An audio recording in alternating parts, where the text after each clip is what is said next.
My sweatshirt met me in Colorado.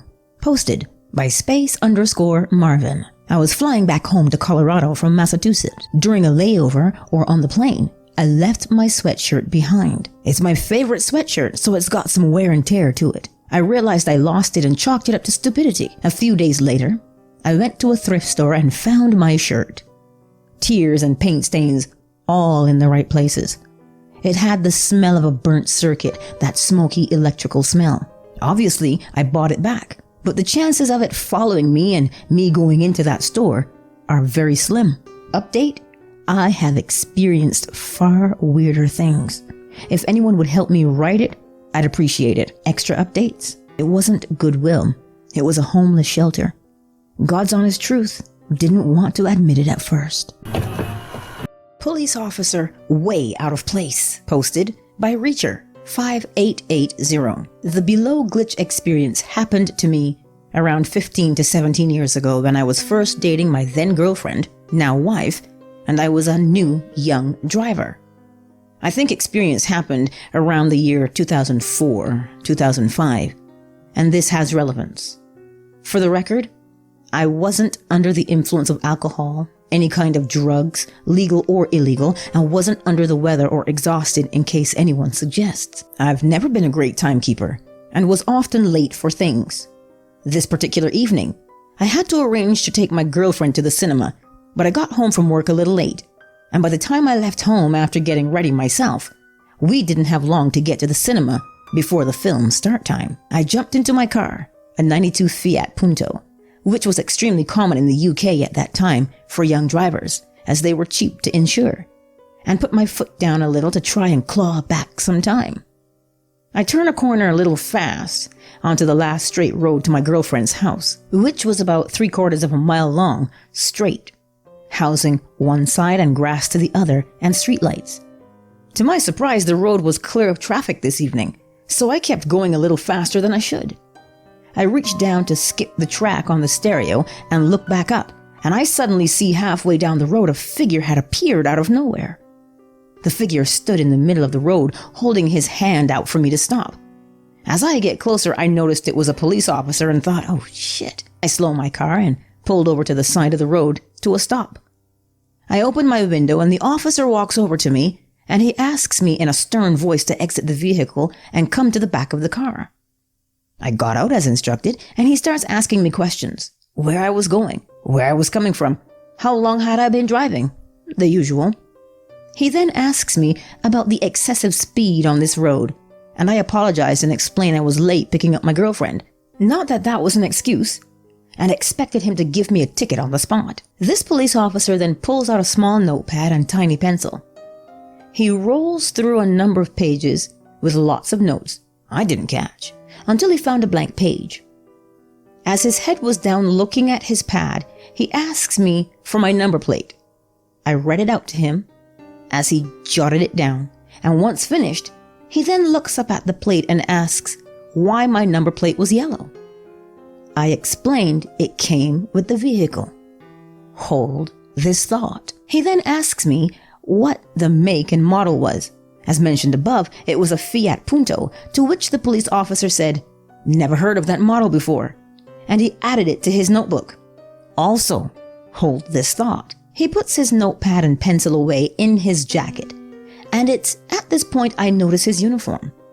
It wasn't the type of uniform we had in the early 2000s in the UK, but rather something much more old-fashioned from the 50s, or the helmet, buttons, boots, everything was in pristine condition. The officer then explains he would take his notes back to the station this evening and that he and the other officers would keep an eye out for me and my speeding. He then said I should also get my rear plate changed back to the standard black color, otherwise I may get a fine next time. Hold that thought. He then gave me a warning and wished me on my way. I jumped back in the car, put my seatbelt on, and looked in my rearview mirror as I pulled away. I glanced forward for a couple of seconds and then looked again in my mirror, and the officer was gone. I had a clear view of the road behind me either side. As I said, it was a straight road, but the officer had vanished into thin air. It wasn't until I got home after the cinema I started thinking about what happened, and something didn't match up. First thought was it was someone in fancy dress, but the uniform was much, much better quality and well looked after to be a cheap fancy dress. I then thought about some of his comments and wondered where this officer may have come from. I did some reason and come to these conclusions for his questions. A. Why was my rear number plate yellow? And I should change it back to the black plate. In the UK since 1973, all rear number plates need to be reflective yellow. Vehicles before this year were black. B. Had never heard of a Fiat Punto? As I mentioned, was a very common car during this time in the UK. Any current police officer would have known this. My thought is due to the questions, his outfits, and vanishing act that he may be from another time period and glitched into my reality. Or if he was a spirit of a dead police officer who doesn't realize he is dead and continues his beat. There is a slim chance it's some police hobbyist who likes walking around late at night stopping traffic. But that is much more boring. I shall never know. My boyfriend thinks my father died. Posted by Max Moose 007. So about a week ago, I took my boyfriend to a dinner with my parents and some of my extended family. And after the dinner was over, me and him were sitting on the back deck, and he asked me, "So does your mom have a new boyfriend?" I was very confused, as my parents aren't split up or anything, so I asked him what he meant. He pointed through the window into the dining room at my dad and asked again if he was my mom's new boyfriend. I told him that was my dad, and he got a very puzzled look on his face and said, "Never mind, forget I mentioned it." And that was that. Until yesterday. I was chatting with him in bed before we fell asleep, and I brought it up, asking him what he was going on about. And he told me. I swear I'm not crazy, but I remember you telling me your dad died when you were a baby. This is especially weird, because he's met my father before on multiple occasions, and I don't have any dead grandparents or uncles that he could possibly be confusing him with. Edit. So it seems this wasn't quite a glitch as I had thought. His ex-boyfriend and me are actually good friends, so I asked him about his father, and he said that his dad died when he was little, and that he doesn't like to talk about it. I asked my boyfriend if he possibly could have confused me telling him my father died, and his ex telling him his father died, and he said that could be the case.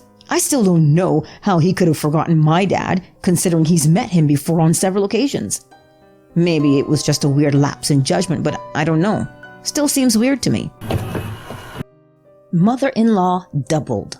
Posted by anonymous Redditor. This happened on Sunday. We were visiting my husband's family at their cabin on a remote island in the PNW. Anyway, my mother-in-law has trouble sleeping and usually gets up in the middle of the night to read. So she'll go to the living room and read until she's tired enough to go back to sleep. She did this a handful of times during the week we were there. For reference, this is a small cabin with 2 bedrooms, 1 bathroom, a living room, and a kitchen. The bedroom doors face each other, and the bathroom is in between the 2. The living room is across the bathroom and is facing the water and has big open windows which lets a surprising amount of light in, moonlight or sunlight. The kitchen is opposite of the living room and the main bedroom. Sunday night, my husband got up to go to the bathroom. This way probably around 2 or 3 a.m. I also had to go to the bathroom, so I decided to follow him out. He opens the door and we see his mom sitting on the couch in the dark, not reading, just sitting there. My husband asks her if she's okay, and she turns to look at us, but she doesn't reply. He asks again, and she just stares back at us. I tell him that I think she might be sleepwalking, but he's worried, so he starts to walk over to her, and she gets up and walks past us toward the kitchen, which is beside our room, but on the other side of the cabin from their room. He calls for her again, louder, because he's getting more worried, and his parents' bedroom door opens, and his mom comes out and asks us what we're doing. My husband and I both freak out because there is no logical way she could have walked into the kitchen seconds prior and then suddenly be back in her bedroom. His mom is weirded out and wakes up his dad, and the four of us search the house because the only explanation is that someone broke in, but we don't find anyone. We even check the security cameras and there's nothing on them. His parents think we were just seeing things, but we, my husband and I, both know what we saw. And the freakiest part about it was that person we saw was wearing this Mickey Mouse nightgown, which neither of us had ever seen before, and had her hair pulled back with a sleeping mask. And when his mom came out of the bedroom, she was wearing the same thing. I feel like it was a time glitch or something. I have no clue, but we're both so completely freaked out. Thoughts? Bartending Glitch, posted by Sammy 543211. So I'm a bartender at a Mexican restaurant, and it gets really busy on weekends. So I pre-make a gallon of the most popular flavor of margaritas before we open so I can save time when it gets busy. Just one per flavor. Also, I'm the only bartender, so I'm the only one who makes them. So one Friday, people kept ordering regular margaritas on the rocks, and the gallon was almost empty. I leave to use the bathroom, and when I come back, there was an order of regular margaritas on the rocks pitcher. So I said to myself that I would finish the pitcher, then make another gallon. But when I pulled out the gallon from the fridge, it was filled up all the way. I was so confused, and I still am. That was my first ever glitch. LOL.